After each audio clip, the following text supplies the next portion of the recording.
बिस्मिल्लाहिर्रहमानिर्रहीम। अस्सलाम वालेकुम नाज़रीन, मैं हूं आपका मेज़बान शहबाज़ अली और आज हम आपसे बात करेंगे क्रिकेट से हटकर। इससे पहले 2-3 दफ़ा जब आपसे बात हुई तो क्रिकेट पे बात हुई। आज हम बात करेंगे नेशनल गेम्स जो कि इस मुल्क की सबसे बड़ी गेम्स हैं और उसमें तमाम क्रिकेट से अलावा बाकी जो तमाम खेलें हैं उसके मुकाबले इन गेमों में शेड्यूल थे। और पाकिस्तान में ये गेम्स यकम से 9 मई तक शेड्यूल थी, लेकिन अचानक 3 रोज़ कबल ये गेम्स जो हैं मुलतवी कर दी गई और उसके बाद फिर पाकिस्तान ओलंपिक एसोसिएशन की एक प्रेस रिलीज आई। उसके बाद पाकिस्तान ओलंपिक एसोसिएशन की एग्जीक्यूटिव कमेटी का इजलास हुआ और फिर आज POA के सदर साहब ने दीगर अहदेदारान के अमला एक प्रेस कॉन्फ्रेंस की और उन्होंने तमाम तर चीज़ें बताई। तो आज हम ये सारी चीज़ें तो सामने आ चुकी हैं, लेकिन कुछ ऐसे हकायक हैं पाकिस्तान में स्पोर्ट्स के हवाले से जो कि पाकिस्तान में स्पोर्ट्स पूरी तरह डिटेरिएट हुई है। ख़ास तौर पर क्रिकेट के अलावा बाकी स्पोर्ट्स, क्रिकेट का जो मामला हैं वो बिल्कुल अलग है। क्रिकेट किसी ऐसी बॉडी में नहीं आता, लेकिन ओलंपिक्स एसोसिएशन के अंदर जो गेम्स आती हैं ये वो जगह है जहाँ से बच्चे साउथ एशियन गेम्स, फिर एशियन गेम्स और फिर ओलंपिक्स तक जाते हैं। तो ये गेम्स बड़ी अहमियत की हामिल हैं पाकिस्तान के स्पोर्ट्स में। और जिस तरह की चीज़ें हुई जब 3 रोज़ कबल जब ये नेशनल गेम्स मुलतवी होने की इतला आई तो बताया गया अगले रोज़ POA की प्रेस रिलीज में कि शदीद गर्मी, हीट वेव और उसके साथ साथ पेपर जो हो रहे थे वहाँ पे कराची में, उसकी वजह से ये गेम्स जो हैं मुलतवी करने का फ़ैसला किया गया। सिंध ओलंपिक एसोसिएशन ने एक मेल प्रेस रिलीज़ की और उसके साथ साथ POA की प्रेस रिलीज। लेकिन सोचने की कुछ बातें हैं जो अरस्तु पाकिस्तान ओलंपिक एसोसिएशन में बैठे हुए हैं सदर आरिफ सईद साहब, तो भी खैर नए हैं, अभी उन्हें इन चीज़ों को समझने में वक्त लगेगा और जब उम्मीद है कि जब वो समझेंगे तो इन रस्तों को मेरा ख्याल है इनमें से अक्सरियत इन रस्तों की नज़र नहीं आएगी। यहाँ पे अगर आरिफ सईद साहब सही तरीके से पाकिस्तान स्पोर्ट्स की जो ये और ओलंपिक एसोसिएशन में जो मामला चल रहे हैं इनको समझ गए। अब यहाँ थोड़ा सा बताएं कि जो POA में बैठे हुए जो अरस्तु हैं उन्होंने ये फैसला किया फरवरी में कि गेम्स यकम से 9 मई तक होंगी। तो थोड़ा सा हालात तो जायज़ा लें आप। दुनिया में किसी जगह चले जाएं और पाकिस्तान की बात करें और आप बात करें कि आप अप्रैल, मई, जून, जुलाई आप पाकिस्तान आना चाहते हैं और फिर पाकिस्तान में अगर आप बात करें कि आप अप्रैल और मई में कराची जाना चाहते हैं तो आपको जो पहला बंदा होगा जो आपको ये कहेगा कि वहाँ ना जाइएगा, इस दौरान वहाँ पर बड़ी शदीद गर्मी होगी, हीट वेव होगी। और कराची की जो गर्मी होती है जो शुरू में वो थोड़ी सी डिफरेंट होती है, हबस होती है, उसमें बहुत ज़्यादा हबस होती है तो मुश्किल होता है लोगों को सांस लेना, उसमें ये गेम्स रखी गई। तो ये जो रस्तू जो शेड्यूल बना रहे थे फरवरी में बैठ के कि यकम से 9 मई तक रहेंगे तो इनको पता होना चाहिए था। ये तो वही बात तयशुदा बातें होगी ना कि आपको पता था, अचानक से आपने कह दिया गेम्स मुलतवी कर दे। अब हुआ क्या पंजाब में और उसके साथ हमारी इतलात के मुताबिक KPK में, पंजाब के तो हमने कैंप्स कवर भी किए, कैंप्स यहाँ लगे हुए थे तमाम स्पोर्ट्स जिसमें पंजाब के दस्ते ने हिस्सा लेना था और 300-350 से ज़्यादा के लगभग जो एथलीट्स हैं मुख्तलिफ खेलों के वो एक्शन में थे, मेहनत कर रहे थे और जज्बा था उनमें बच्चे और बच्चियों में कि हमने पंजाब के लिए मेडल जीतने। इसी तरह दीगर जो डिपार्टमेंट्स हैं, आर्मी, वपडा, रेलवेज़, उनके भी अपनी अपनी जगह जो कैंप्स थे वो लगे हुए थे। फिर इसके अलावा HEC, उसके साथ साथ सूबों में अगर हम बात करें तो पंजाब के अलावा KPK में भी इतलात थी कि वो बड़ी तैयारी के साथ आ रहे हैं। तो बड़ा एक जोशो जज्बा था खेलों का, खासतौर पर नेशनल पार्क स्पोर्ट्स कम्प्लेक्स में। तो पिछले जितनी गेम्स मुलतवी होने से पहले तकरीबन एक हफ्ता बड़ा यहाँ पे गहमा गहमी थी, खिलाड़ी आ रहे थे, जा रहे थे, स्पोर्ट्स का एक माहौल बना हुआ था। अचानक से ये गेमें मुलतवी हो गई। अब जो बात यहाँ हम आपको करना चाह रहे हैं या बताना चाह रहे हैं, पाकिस्तान स्पोर्ट्स में ये कोई पहली दफ़ा नहीं हुआ। नेशनल गेम्स की जो मुलतवी होना ये कोई पहली दफ़ा बात नहीं है कोई, ये हमेशा होती रही हैं और वो होती हैं मामला।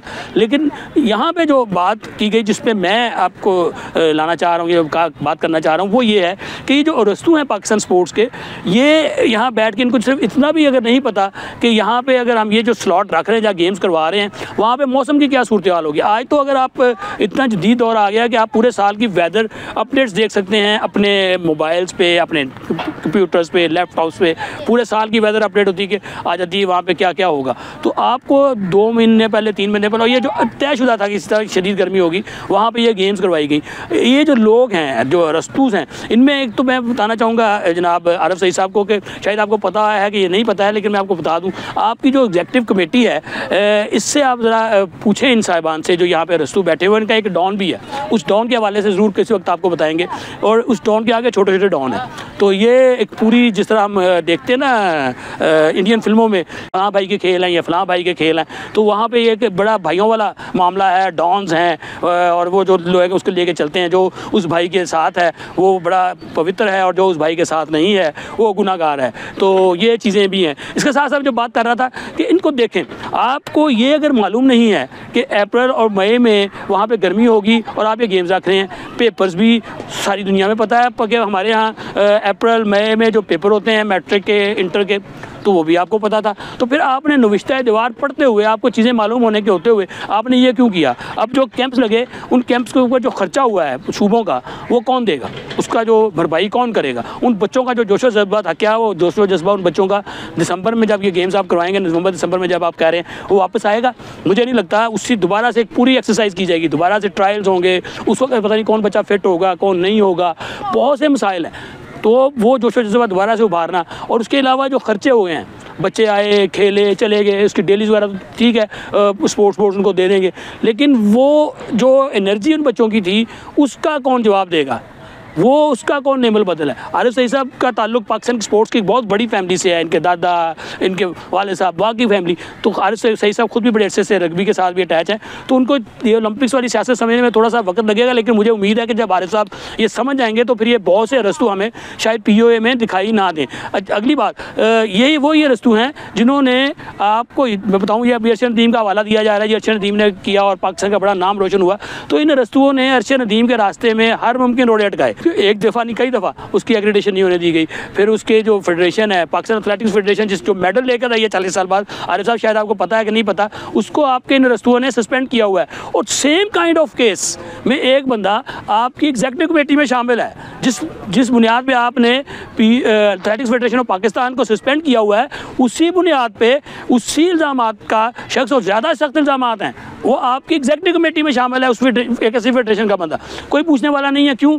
वो मंजूर नज़र है। एथलेटिक्स फेडरेशन के जो साबिक सरबराह थे, उन्होंने इनके खिलाफ इलेक्शन लड़ा था, जो साबिक आपसे पहले जो सरबराह थे उनके खिलाफ, तो वो उनको अच्छे नहीं लगते, और फिर उन्होंने बाहर बैठ के साबित कर दिया कि वो हक पर है, क्योंकि उन्होंने 40 साल बाद इस कौम को मेडल जीत कर दे दिया अरशद नदीम की सूरत में।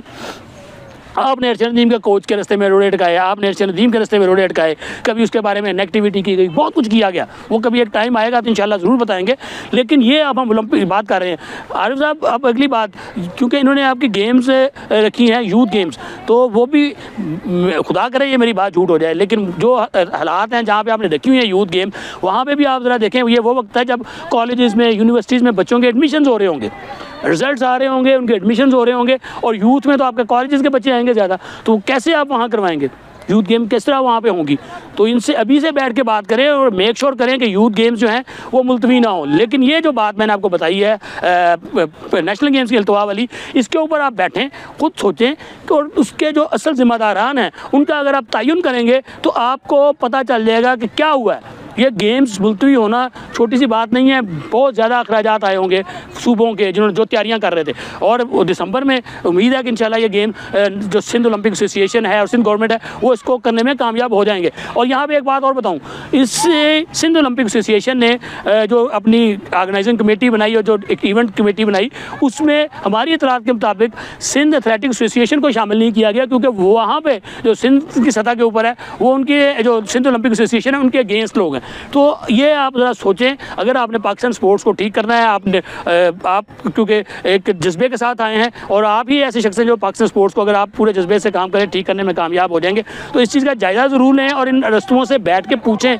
कि भाई जो होना था वो तो हमने मीडिया को, आवाम को तो बता दिया, लेकिन मुझे यानी कि आपको वो बताएं असल बात कि क्या है, और उसकी इन्वेस्टिगेशन करें, लोगों से सोचें समझें और उसके बाद जायज़ा लें। और अगर आपने इन रस्तुओं से जान ना छुड़ाई तो फिर ये आपको साथ भी वही करेंगे कि अगले जिस तरह पिछले कोई 18-20 साल जिससे पहले साबिक सदर साहब थे, वो उनके दौर में मेडल नहीं आया, तो अब आपके दौर में भी कुछ ऐसा सूरत। लेकिन आज आपने एक बड़ी अच्छी बात कर दी कि ओलंपिक्स मेडल लाना आपकी जिम्मेदारी है, आपने ये कह दिया। हालांकि आपके जो रस्तू हैं ये हमेशा यही कहते थे कि ये ओलंपिक्स मेडल लाना तो POA की जिम्मेदारी नहीं है, लेकिन आपने ये जिम्मेदारी ली है, तो उम्मीद है कि आप इस पर काम भी करेंगे और जो इन्होंने गलत काम किए उनको ठीक भी करेंगे। और पाकिस्तान स्पोर्ट्स के इस जो ये माफिया है जिधर भी है, चाहे वो PO की तरफ है, वो PSB की तरफ है, जहाँ भी है, आप उसको ज़रूर सामने लाएंगे और उनको बेनकाब भी करेंगे और उनका एहतसाब भी करेंगे।